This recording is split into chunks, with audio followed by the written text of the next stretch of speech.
ನಮಸ್ಕಾರ ವೀಕ್ಷಕರೇ. ಗೃಹಲಕ್ಷ್ಮಿ ಯೋಜನೆ 24ನೇ ಕಂತಿನ ಹಣ ಈಗಾಗಲೇ ರಾಜ್ಯದ ಎಲ್ಲ ಮಹಿಳೆಯರ ಖಾತೆಗೆ ಜಮಾ ಆಗಿರುವ ಹಿನ್ನೆಲೆಯಲ್ಲಿ ಈಗ ಗೃಹಲಕ್ಷ್ಮಿ ಯೋಜನೆ 25ನೇ ಕಂತಿನ ಹಣ ಬಿಡುಗಡೆ ದಿನಾಂಕವನ್ನು ನಿಗದಿ ಮಾಡಲಾಗಿದೆ ಅನ್ನುವಂಥ ನಿಖರವಾದಂಥ ಮಾಹಿತಿ ಬರ್ತಾ ಇದೆ. ವೀಕ್ಷಕರೇ, ನೀವು ನೋಡ್ತಾ ಇದ್ದೀರಾ ಮಾಹಿತಿ ಮಡಿಲು ಯೂಟ್ಯೂಬ್ ಚಾನಲ್. ನಾನು ಪಗಹುದ್ದಾರ್. ವೀಕ್ಷಕರೇ, ಫೆಬ್ರವರಿ ಮತ್ತು ಮಾರ್ಚ್ ತಿಂಗಳಿನ ಹಣದ ಬಗ್ಗೆ ಈಗಾಗಲೇ ಮುಖ್ಯಮಂತ್ರಿಗಳಾದ ಸಿದ್ದರಾಮಯ್ಯನವರು ಮಾಹಿತಿ ನೀಡಿದ್ದಾರೆ. ಅದೇನೆಂದರೆ, ನಾವು ನಿಮಗೆ ಫೆಬ್ರವರಿ ಮತ್ತು ಮಾರ್ಚ್ ತಿಂಗಳಿನ ಹಣ ಹಾಕಿಲ್ಲ ಅಂದರೆ ತಕ್ಷಣವೇ ಎಷ್ಟು ಹಣ ಬಾಕಿ ಇದೆಯೋ ಅದನ್ನೆಲ್ಲವನ್ನು ಮಹಿಳೆಯರ ಖಾತೆಗೆ ಕೂಡಲೇ ಜಮಾ ಮಾಡಿಸಲಾಗುವುದು ಎಂದು ಸಿಎಂ ಸಿದ್ದರಾಮಯ್ಯನವರು ಹೇಳಿದ್ದಾರೆ.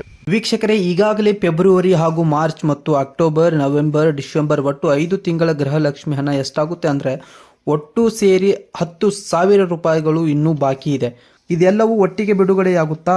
ಖಂಡಿತ ಒಟ್ಟು 10,000 ರೂಪಾಯಿಗಳು ಒಟ್ಟಿಗೆ ಬಿಡುಗಡೆಯಾಗುವುದಿಲ್ಲ. ಒಂದು ವೇಳೆ ಮುಖ್ಯಮಂತ್ರಿಗಳಾದ ಸಿದ್ದರಾಮಯ್ಯನವರು ಹಾಗೂ ಗೃಹಲಕ್ಷ್ಮಿ ಯೋಜನೆಯ ಸಚಿವರಾದ ಶ್ರೀಮತಿ ಲಕ್ಷ್ಮೀ ಹೆಬ್ಬಾಳ್ಕರ್ ಮೇಡಮ್ ಅವರು ಮನಸ್ಸು ಮಾಡಿದರೆ ಫೆಬ್ರವರಿ ತಿಂಗಳಿನ ಹಣವನ್ನು ಒಂದು ವಾರ ಜಮಾ ಮಾಡಿ ನಂತರ ಮಾರ್ಚ್ ತಿಂಗಳಿನ ಹಣವನ್ನು ಮುಂದಿನ 2ನೇ ವಾರದಲ್ಲಿ ಜಮಾ ಮಾಡಬಹುದು. ನೋಡಿ ವೀಕ್ಷಕರೇ, ಇದು ಜನವರಿ ತಿಂಗಳು. ಈ ತಿಂಗಳು ಒಂದು ಸೇರಿದರೆ ಒಟ್ಟು 6 ತಿಂಗಳ ಅದರೊಂದಿಗೆ ಇನ್ನೇನು ಫೆಬ್ರವರಿ ನಂತರ ಮಾರ್ಚ್ ತಿಂಗಳು ಬಂದೇ ಬಿಡುತ್ತೆ. ಅಷ್ಟರೊಳಗೆ ಗೃಹಲಕ್ಷ್ಮಿ ಯೋಜನೆಯ ಬಾಕಿ ಉಳಿದ ಎಲ್ಲ, ಯಾಕೆಂದರೆ ಇನ್ನೇನು ನೆಕ್ಸ್ಟ್ ಬಜೆಟ್ ಬರುತ್ತೆ. ಹಾಗಾಗಿ ಅಷ್ಟರೊಳಗೆ ಗೃಹಲಕ್ಷ್ಮಿ ಯೋಜನೆಯ ಬಾಕಿ ಕಂತುಗಳೇನಿವೆ ಅವುಗಳನ್ನು ಎಲ್ಲ ಸರ್ಕಾರ ಹಾಕಲೇಬೇಕಾದಂಥ ಪರಿಸ್ಥಿತಿ ಬರುತ್ತೆ. ವೀಕ್ಷಕರೇ, ನಾವು ಕಾದು ನೋಡೋಣ. ಸಚಿವರಾದ ಲಕ್ಷ್ಮೀ ಹೆಬ್ಬಾಳ್ಕರ್ ಮೇಡಮ್ ಅವರು ಹೇಳಿರುವಂತೆ ಈಗ ಬಜೆಟ್ ಬರ್ತಾ ಇದೆ. ಹಾಗಾಗಿ ಅಷ್ಟರೊಳಗೆ ಎಲ್ಲ ಕಂತುಗಳನ್ನು ಅವರು ಕ್ಲಿಯರ್ ಮಾಡಬೇಕು.